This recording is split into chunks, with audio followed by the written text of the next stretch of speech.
On a Tuesday in late March, Loretta Vane sat at her kitchen table in Hatch Hollow, Kentucky, and counted what was left.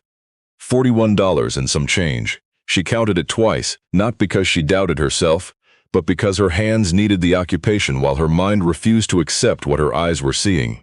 Outside, the rain came down in long gray sheets against the windows, and the house smelled of old wood and of a man who had been dead for 6 days. Loretta was 53 years old. She had been a bookkeeper for most of her adult life, first at the lumber yard, then at the county tax office, then for the last 11 years at a small insurance firm in Harlan that had quietly let her go 8 months before Cecil died. She understood numbers the way some people understand weather. She could look at a column of figures and feel in her chest whether something was off before she even added it up. She had spent her whole life making sure the numbers matched.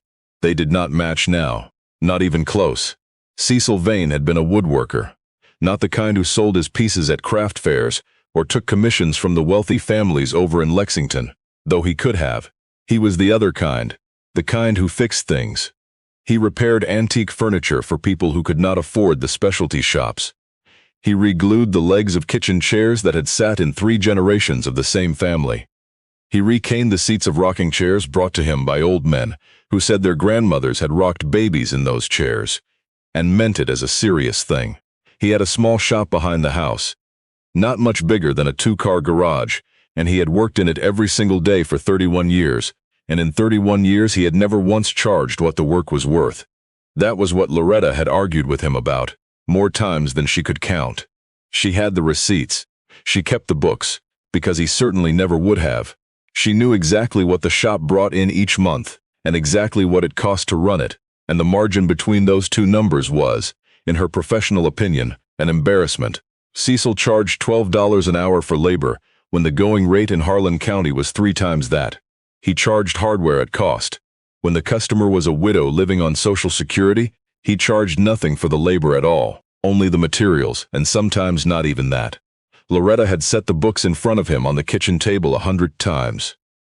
He would look at them with genuine attention, because he was not a careless man. He would study the columns, and then he would say something that made the whole argument collapse. He would say that the Kimball woman had brought in that old hutch. Her mother left her and she didn't have any family left, and that hutch was the only thing in the world that still smelled like her mother's house. Loretta never had an answer, and the not having one had made her furious. For most of 31 years, she was a practical woman. She had grown up in a practical family, the kind that said grace over meals and then immediately talked about money, because money was the thing that kept grace possible. Her father had worked the same mine his father worked, and when the mine went, he drove a school bus until he couldn't anymore. And he never once complained about it, or pretended it was something other than what it was. He had given Loretta 2 things, his ledger-straight handwriting and a bedrock understanding that sentiment did not pay the heating bill. Cecil had given her other things, a gentleness she sometimes couldn't stand, a laugh that started somewhere in his chest and took a while to reach his face. 31 years of very little money and no particular desire for more. They had 1 daughter, Pam, who lived in Nashville now with her husband and a baby that had just turned 2. Pam loved her father the way you love a person who is entirely himself, without apology or adjustment, even when it costs you something. She had never blamed Cecil for the lean years the way Loretta had. That was a difference between them that Loretta had never quite been able to name without sounding like the villain of the story. Cecil died on a Thursday in the shop, the way Loretta had always half expected he would. His heart stopped while he was in the middle of repairing an old secretary desk that had belonged to somebody's great-aunt in Barberville, 67 years old. The doctor said it was fast. Loretta thanked him for saying so and drove home, and sat in the truck for 20 minutes in the driveway before she went inside. The funeral was not large. It was not small either, which surprised her. She had expected the people who came to be the people she knew. The neighbors, the pastor, the woman from the tax office who still called every Christmas. But there were others, people she didn't recognize. A man with paint-stained hands who stood in the back and didn't speak to anyone. A teenage girl who came in alone and cried in a way that seemed too large for her age. An old woman who had driven, someone said, from all the way over in Bell County, just to stand by the grave for 10 minutes and then drive home. They left things, not flowers, small things, a spool of antique thread, A furniture tack, the old-fashioned kind with the round brass head. One man left a perfect wooden peg, the kind used in mortise and tenon joints, set quietly on the earth beside the headstone. Loretta picked one up and turned it in her fingers and set it back down. She didn't know what they meant. She thought people were just strange in their grief. She would understand later. 6 days after the funeral, she opened the envelope the lawyer had given her. The will was simple. Cecil left her everything: the house, the truck, the shop and its contents, and a small piece of land behind the property that ran down to a creek at the bottom of the hollow. Loretta read those words and felt the same dry, airless feeling she'd had in the truck in the driveway. He had left her the shop, the very thing that had consumed 31 years of possible savings and possible comfort and possible retirement. He had left her the place that had cost them everything. But there was a second document folded beneath the will, and when she opened it, the words at the top didn't match anything she thought she knew about her husband. Community Stewardship Agreement, Hatch Hollow Craft Preservation Registry, filed with Harlan County Clerk's Office, September 9, 2009. Loretta read that line 3 times. She didn't understand the legal language below it. But there was one phrase she kept returning to, a phrase that said Cecil Vane's shop was not just a woodworking shop. According to this document, it had been formally registered as a preservation workshop, a site for teaching and maintaining traditional Appalachian craft techniques. And Cecil had done something with it 14 years ago that she could not yet understand, something irrevocable, something that changed what the shop was, legally, in a way no one could simply undo. She folded the paper. She looked at the rain on the window, and for the first time in 31 years, she wondered whether she had ever known the man she had argued with across that kitchen table. She did not sleep that night. Every time she closed her eyes, she saw the ledger sheets she had laid in front of him over the years. The careful columns of a woman who knew exactly how much was slipping through their fingers. She had always understood those columns as proof that Cecil was foolish with money, kind in a way that was almost irresponsible. A man who had chosen other people's furniture over his own family's security. She had not hated him for it. She had only been angry. But the document with the county clerk's seal was not the work of a foolish man. It had dates. It had signatures. It had been filed 14 years ago by someone who understood exactly what he was doing. If she had been wrong about this, what else had she been wrong about? She had built an image of Cecil in her mind over 31 years. A good man, yes. But a man who lived in the moment, who repaired today what should have been saved for tomorrow. She had loved that man and resented him at the same time, the way you resent a person whose goodness makes your own practicality feel small. But the document on the table was not the work of a man who lived only in the moment. It was the work of a man who had looked far ahead and quietly made sure something would hold. Grieving a man you understood was one kind of grief. Grieving a man you had never quite understood was another kind entirely. It was like losing him twice, once from the world and once from the story you had told yourself about him. In the morning, she put on her coat and walked out to the shop. She had been inside it 10,000 times at least. She had brought Cecil lunch out there on cold days. She had stood in the doorway and watched him work. She had occasionally helped him move something heavy. But she had never looked at the shop the way she looked at it now, standing in the doorway with wet boots and a $41 bank balance, trying to appraise it the way you appraise a thing you might have to sell. It was worse than she remembered. The east wall had a soft spot she could see from where she stood. The workbench that ran the length of the north wall was stained with 40 years of linseed oil and wood glue, and something darker she couldn't identify. The shelves were crowded with cans and jars and small labeled drawers full of hardware, each drawer written in Cecil's square capitals, and she couldn't tell at a glance which ones held anything of value. The tools were old. A lot of them were older than she was. She walked slowly through the space. She was looking for something to sell, something that would buy her more time to figure out what to do. But even as she moved through the shop, something shifted. Because the shop, unlike the house, did not feel empty.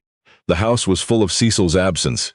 Every chair he wasn't sitting in, every silence he wasn't keeping. But the shop felt like a room where someone had just stepped out for a moment. His apron hung on the same hook. The half-repaired secretary desk still sat on the workbench. One drawer pulled out, the drawer slide he'd been fitting, still clamped in place, as if he'd gone to get a different clamp size and would be back in a minute. A careless man does not clamp a joint carefully before he dies. She stood there a long time. And then she noticed something she had never paid attention to before. Along the back wall, low to the ground, mostly hidden behind a set of portable shelving, there was a narrow door she had assumed was a utility closet. It had a simple hasp latch and a small padlock, and the padlock had been locked, but the hasp had pulled half loose from the wood, so that the door was shut but not actually secured.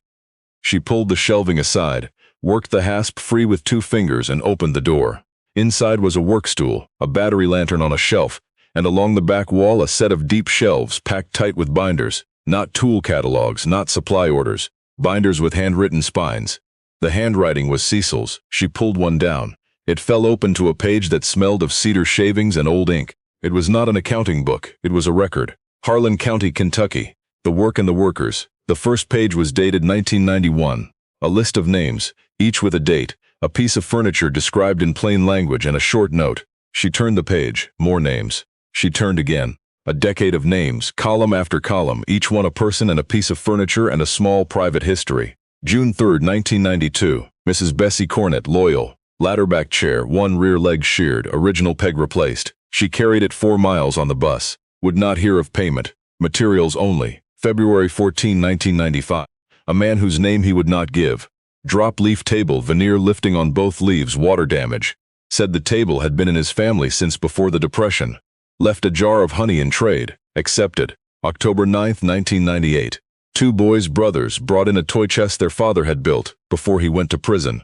The wood was sound, but all the hardware was gone and the lid hinge was torn away. Fix the hinge. Replace the hardware with period-correct brass. Would not take anything, some things you just fix.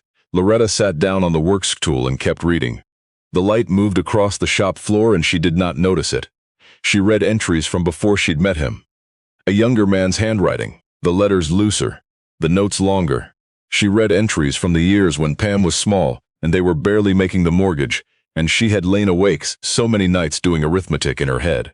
And there in the binder, in Cecil's hand, were the entries from those same years. A retired miner who couldn't afford to have his wife's hope chest repaired before she died. A school teacher who needed the furniture from her classroom rebuilt because the county wouldn't fund replacements.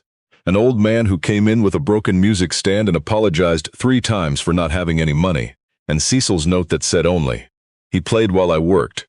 It was enough. She had thought those were the years Cecil was being careless with money. It turned out those were the years he was being very careful with something else entirely. She found the failures too. 3 entries where the wood was too far gone. 1 chair that had come in beyond saving and he had written, "Couldn't hold it." Told her the truth, she cried. Kept the wood so she'd have something. He had kept the wood for the woman. He had given her back the raw material of the things she had loved. Because having the wood was not nothing. Loretta had to put the binder down for a moment. She pulled the next one off the shelf, and the next. There were more than 20 of them. More than 30 years of names. She read for most of the afternoon. She found the letters tucked between the binders, some in envelopes, some just folded, and she read those too.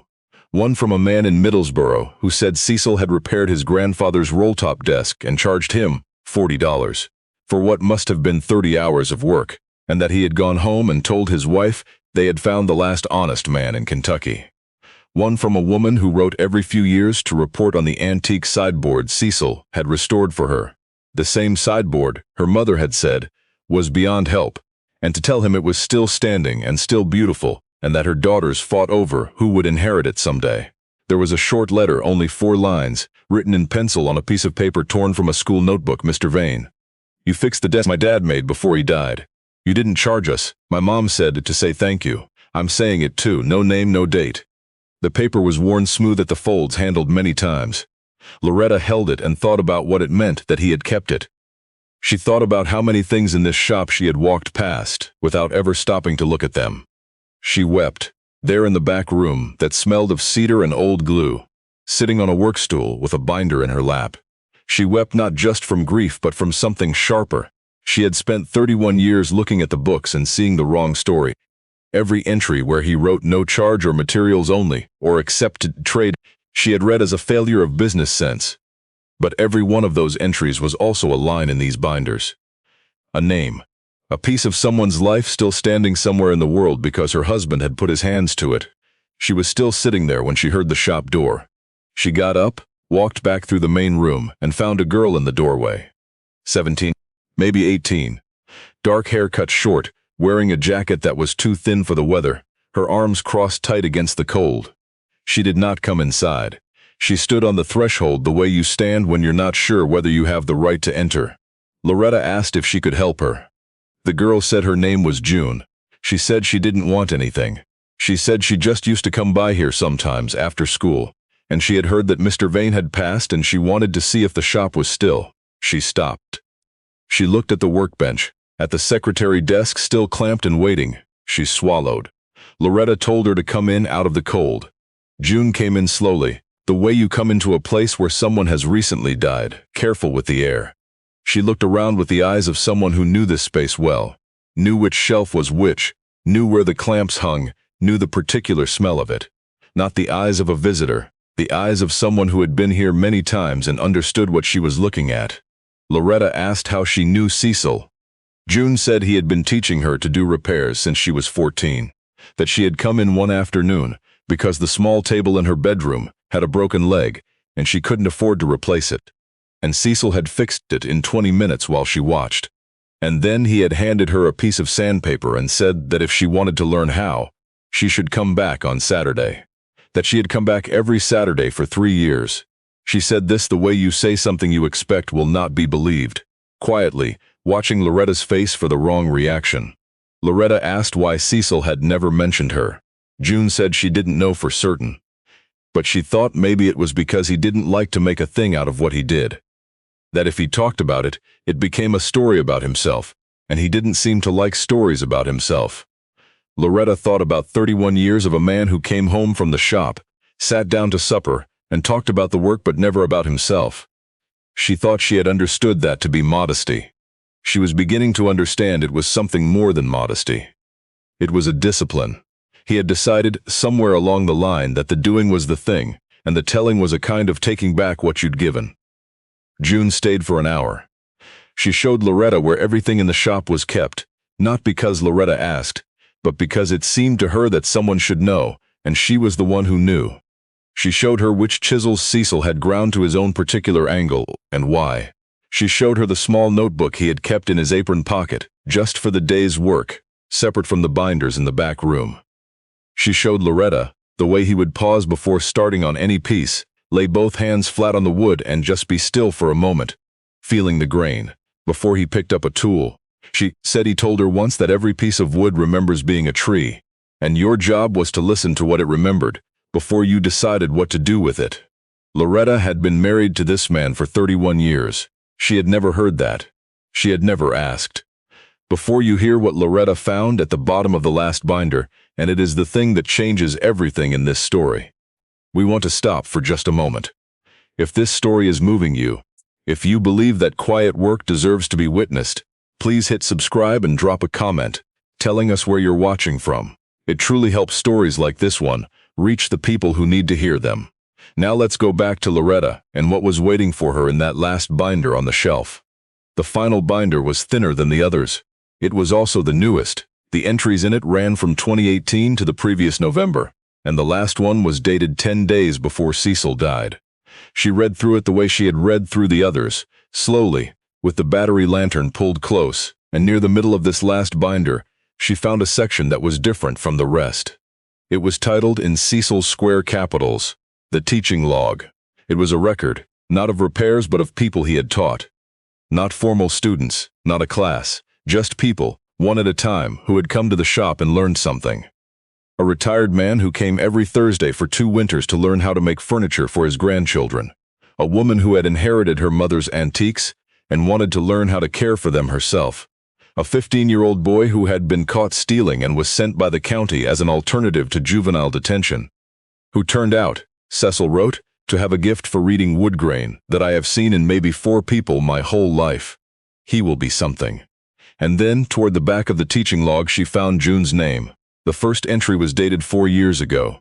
A girl came in with a broken table leg, showed her the repair. She asked how, told her Saturdays, and then entry after entry every week for 4 years. Cecil had kept a record of everything he taught her. Every joint, every technique, every tool. The entries got longer as the years went on, more detailed. more clearly pleased. June understands the difference between repairing and restoring now without being told. She understands that sometimes the most respectful thing is to preserve the flaw, because the flaw is also the history. And near the very end, June could run this shop. She won't believe that yet, but she could. Loretta set the binder down very carefully on the shelf. She walked back through the main room, picked up her coat, walked to the door and locked it behind her. She stood in the cold for a long time looking at the lock. Then she walked back to the house and sat down at the kitchen table where she had counted $41 6 days ago, and she stayed there until the rain stopped. The next morning, a man came to the shop. He drove a black SUV so clean it looked out of place on the Hollows gravel road. His name was Trevor Marsh, and he was in development. He wore a merino wool pullover that cost what Cecil charged for 3 months of labor, and he had the easy confidence of someone who has delivered good news so many times that he has begun to confuse it with virtue. He expressed his condolences. He admired the property, and then he got to it. His firm was developing a stretch of the Harlan County corridor for what he called an artisan village, boutique shops, a restaurant, a small hotel. The idea was to bring money into Appalachian communities in a way that was, he said, authentic. He said that word carefully, like he had practiced it, authentic. And the ideal anchor for the project, after extensive site review, was this property. The shop, the land running down to the creek, the old-growth timber on the back half of the lot. His firm was prepared to offer $220,000. Loretta was quiet for a moment. $220,000. She thought of $41 in a checking account. She thought of the insurance premium coming due in May. She thought of Pam in Nashville with a baby, and no idea her mother was this close to the edge. Trevor Marsh saw the silence and knew what it meant, because he had seen it before. He was not a bad man. He was a man who had learned to read certain kinds of desperation, and had built a very comfortable life on the reading of it. He let the number sit. He gave it time to work. And then he made the same mistake they always make. He looked around the shop and said that, of course, the current structure would have to come down. That was fine. They would honor the craftsmanship tradition in the new design. They were planning to call it Vane's Corner. He said that last part like he was offering a gift. Something settled in Loretta when he said that. Not anger. Clarity. The particular clarity of a bookkeeper who has just seen someone enter a wrong figure into a column they thought they understood. Because she knew exactly what this man was measuring. He was measuring the land and the timber and the square footage of the shop, and he was calling the sum authentic. But the sum he was calculating did not have a line for the binders. It did not have a line for June. It did not have a line for the boy, with the gift for reading wood grain who would be something. It did not have a line for 31 years of names, a name for every piece of furniture still standing in someone's house, because a quiet man had decided it was worth saving. She did not say any of that. She said she needed time to think. He said, of course. He left a card. He said his firm had also done preliminary research on the property's zoning, and that if she were to decline, they might need to explore other options through the county development office. He said it gently, almost as an aside, but they both understood what it was. She thanked him and watched him drive back up the hollow. That night she did not go back to the binders. She sat at the kitchen table and let herself reckon with it honestly. She was 53 years old, with $41, and a property she did not know how to operate and no clear plan. $220,000 was enough to buy a different kind of life. A safe one, a warm one. The voice inside her that had been angry at Cecil for 31 years said, "He gave everything away. It's your turn now. Take care of yourself for once." She let that voice say what it had to say. It was not a wicked voice. It was just a tired one. But then she thought of June, standing in the doorway, in her too thin jacket, with her careful eyes. She thought of Trevor Marsh saying Vane's Corner, with that particular warmth of a man building a monument to the thing he was erasing. And she thought of the binder entry. June could run this shop. The ledger in her head would not balance the way he wanted it to. The next morning she called the county clerk's office in Harlan. Then she called a lawyer whose name she found on the back of the document with the county seal. His name was Fletcher Ames, and he had drawn up the stewardship agreement in 2009. He was past 65, semi-retired, and he answered on the fourth ring. Explained who she was. There was a pause, and then he said, "I've been wondering when I'd hear from you." He explained it slowly, the way you explain something to someone who has every right to be told it plainly. In 2009, Cecil Vane had come to his office and done something very specific with his property. He had not sold it. He had not donated it. He had placed it under a formal preservation covenant with the Harlan County Arts and Heritage Commission, a registered nonprofit, and at the same time had filed for recognition as a traditional craft preservation site under a Kentucky State Heritage Program. Under the terms of that covenant, the property was bound to its current use in perpetuity. It could not be demolished for commercial development. It could not be converted to a retail purpose. It could not be condemned and repurposed under standard development codes, because it had already been legally dedicated to a higher public purpose. Loretta asked what that meant for Trevor Marsh. Fletcher Ames said it meant that Trevor Marsh could bring all the money and all the lawyers he wanted to Hatch Hollow, and he could not tear down that shop. Not today, not next year. Cecil had recorded this covenant 14 years ago and had it witnessed by 2 county commissioners. The power of commercial condemnation did not override a heritage preservation covenant that predated the development interest. The land had already been given to the community. In the legal sense, there was nothing left to buy. Loretta sat with the phone in her hand for a moment. She said, "He knew someone would come." Fletcher Ames said yes. He said that in 2009, a real estate company from Lexington had approached Cecil about buying the back half of the lot. Cecil had declined, but he had gone home and thought about what would happen after he was gone, and he had understood that land that looks worthless today can become desirable tomorrow. And the first people pushed off it are always the ones who can least afford to leave. He said Cecil had been very clear about one thing in that office. He did not want his wife to have to fight this fight alone. He wanted the law to hold it so she wouldn't have to. Loretta said nothing for a moment. Fletcher Ames said, "He told me you were the practical one. He said you would know what to do with it if it was protected. He said all he had to do was make sure it was protected." She had thought for 31 years that Cecil was the dreamer, and she was the one who dealt with reality. It turned out he had dealt with it very specifically, 14 years ago, on a September afternoon in a lawyer's office, and had come home and eaten supper and never mentioned it. Because to him, protecting a person you loved and then making a story out of it was not protecting. It was just another form of debt. He had kept the lamp lit for her too. She just hadn't known where to look. Trevor Marsh came back the following week with a thicker folder and a colleague. He spread papers across the workbench with the ease of a man who has always found the workbench to be the other person's side of the table. He talked about flexibility and partnership and the importance of keeping traditional crafts alive within modern commercial frameworks. Loretta let him finish. Then she set a single sheet of paper on top of his folder, the 2009 covenant, with the county seal and the 2 witnesses' signatures. The colleague picked it up, read it again, leaned over and said something quietly to Trevor Marsh that Loretta could not hear, but she watched the thing happen that she had seen happen in 30 years of bookkeeping. The moment a column that looked correct turned out to have a fundamental error in the first row. Everything built on it becomes wrong all at once, and the face of the person seeing it changes in a way that has nothing to do with emotion and everything to do with arithmetic. Trevor Marsh tried for a while. He talked about amendments.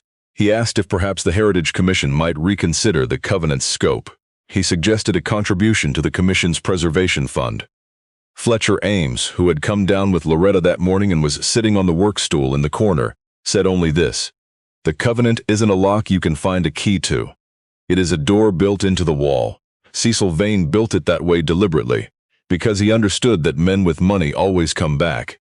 He made sure that when they did, they would lose." Trevor Marsh was quiet for a moment. He looked around the shop the way a man looks around a place when he is trying to find the number that explains it and cannot. He looked at the tools on the wall, and the binders visible through the backroom doorway, and the workbench where a piece of furniture still sat half-repaired, waiting. He looked at Loretta in her practical coat with her practical face, and she could see him trying to calculate what kind of woman refuses $220,000 to keep a drafty shop in a Kentucky hollow. Before he left, he asked her why. She thought about it for a moment, not to be dramatic about it, just to make sure she said the true thing and not the easy thing.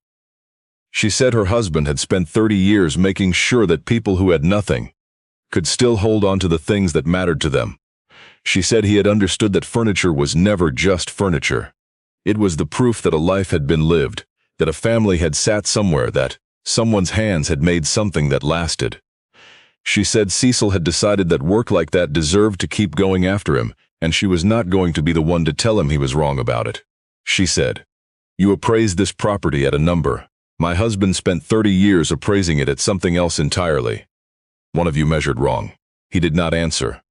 He drove back up the hollow, and the sound of the SUV on the gravel road faded and did not come back. The artisan village, she heard later, was built 2 counties over on a piece of land that had been a strip-mined lot, turned into something called an authentic heritage destination. Let it stand there. Spring came late to Hatch Hollow that year. It came in stages, the way it does in the mountains, cold and wet, and then one morning the redbuds were out, and the creek at the bottom of the lot was running clear and fast, and the light in the shop was different. Warmer. Less like a place of mourning and more like a place of work. Loretta had spent the winter learning. June came every Saturday, as she always had, except now she was teaching instead of being taught. She showed Loretta how to read the grain of a board before you cut it, how to mix a finish to match the patina of old wood, how to feel with your fingers where a joint was beginning to fail before it showed. Loretta's hands were not a craftsman's hands. They were a bookkeeper's hands, precise and patient, but precision and patience, it turned out, were not nothing. People came. Word traveled the way. Word travels in small communities, not quickly but thoroughly. A woman brought in her grandmother's sewing cabinet with 3 drawers that wouldn't open. A man came with an armchair his late wife had loved that had sat untouched in a corner for 2 years because he hadn't been able to bring himself to deal with the fraying fabric. He didn't say any of that, he just said the arm joints were loose. But Loretta had spent 31 years reading what people meant underneath what they said, and she knew what the chair was. She fixed the joints. She rewebbed the seat herself, under June's instruction. She charged him for the materials. She did not write down that she charged him nothing for the labor. She wrote down what she did charge, and separately, in the back of a new binder she had started on the workbench, she wrote his name and the date and the chair, and a short note. A place for the record to continue. The teaching log kept going too. 2 new entries in the spring. A 16-year-old boy, who had knocked on the shop door one Saturday morning and asked, with great apparent casualness, if there was anything he could do around the place in exchange for learning something. There was something of Cecil in the question, not the words but the architecture of it, the way it asked for knowledge instead of charity. Loretta had said yes before she finished thinking about it. Fletcher Ames came by one afternoon and looked around the shop and looked at the binders, and said that in 40 years of law he had written a lot of documents, and that the 2009 covenant was the one he was most glad he had written. He said he had not been sure when Cecil came in whether the right legal mechanism even existed. He said Cecil had sat in the chair across from his desk and said, with great patience, that Fletcher was the lawyer, and it was his job to find the mechanism, and he trusted him to do it. Fletcher laughed, the particular laugh of a man remembering someone who is gone. Loretta understood it. There were hard days, too. A piece came in that she could not save, a child's bed, too far gone, the wood punky with moisture damage all the way through. She had to tell the woman who brought it that the bed was past repair. The woman cried in the shop, in the way people cry when they were already close to the surface, and Loretta sat with her and did not try to fix it with words. Afterward, she went to the back room and pulled out the old binder from the 1990s and found the entry about the chair that couldn't be saved, and the wood left behind so the woman would have something. She understood now why he had written that down, so that the person who came after him would know that losing one was part of the work, not a failure of the work. You stayed, you wrote the name. You did not let the loss be the last word. June is running the shop now. Not in title. There are papers to sort out still, and the Heritage Commission has its own requirements for succession. But in practice, she comes every morning before Loretta arrives and opens the place up, and she stays until the work is done. She is 22 years old, and she can look at a piece of furniture the way Cecil could look at it, with the whole attention of someone who understands what they are looking at. She has her own apprentice now, the 16-year-old boy from the spring, who is learning faster than anyone expected and who will. Loretta has written in the teaching log, be something. Dale Pruitt's son, no, that's the other story. In Loretta's story, it is other names, other people who come. But the shape of it is the same. The people come, one by one, and each one brings a piece of what Cecil had built without ever naming it as building. A woman who says she passed the shop every day for 10 years and was too afraid to come in. And now she makes small repairs to her own furniture at home, because June taught her in 4 Saturdays what she had thought was an impossible skill. A retired teacher who brings in a set of school chairs from the 1950s, all 8 of them, and says she bought them from a county auction 20 years ago and has never known what to do with them and would like to see them made right. Loretta looks at the chairs and sees the work ahead and feels, for the first time, that the work is not a weight. The binder on the workbench has 37 entries now. Some are short, some run half a page. Each one has a name and a date and the piece of furniture, and something about the person who brought it or the work that was done. Loretta's handwriting is different from Cecil's. Where his was square and settled, hers is narrower, more upright, the hand of a person trained in ledgers. But the binder holds them both now, his entries from the back room and hers from the bench, the same record continuing in a different hand. On a Tuesday evening in October, when the hollow had gone the particular gold that it goes in fall, Loretta sat in the shop after June had gone home and read back through the new entries. All 37 of them. She read them the way Cecil had written them. Slowly, with attention, one name at a time. She thought about what she would have said to him if he had walked in the door and sat down on the work stool and given her those river-quiet eyes of his. She would not have apologized. He wouldn't have wanted that. To him it would only have made her feel better and would have made him uncomfortable, and he never liked unnecessary transactions. She would only have said, "I read the binders. All of them. I understand now what you were counting."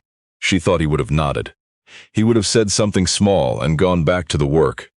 She put the binder down.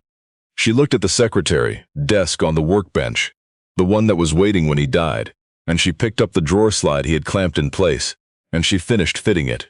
It was not perfect. She was still learning, and she knew it, but it was sound. The drawer would open and close. Someone would use it for another 50 years without thinking about the morning. A 53-year-old bookkeeper, who had never held a hand plane before March, stood in a Kentucky shop and finished the last job her husband had started. She crossed the shop, opened the back room, and set the new binder on the shelf beside the old ones.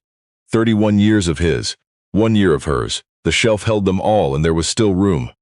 She intended to fill it. The shop Cecil Vane left his wife was appraised, by a county assessor, at approximately nothing. By a developer from Lexington, at a price she turned down.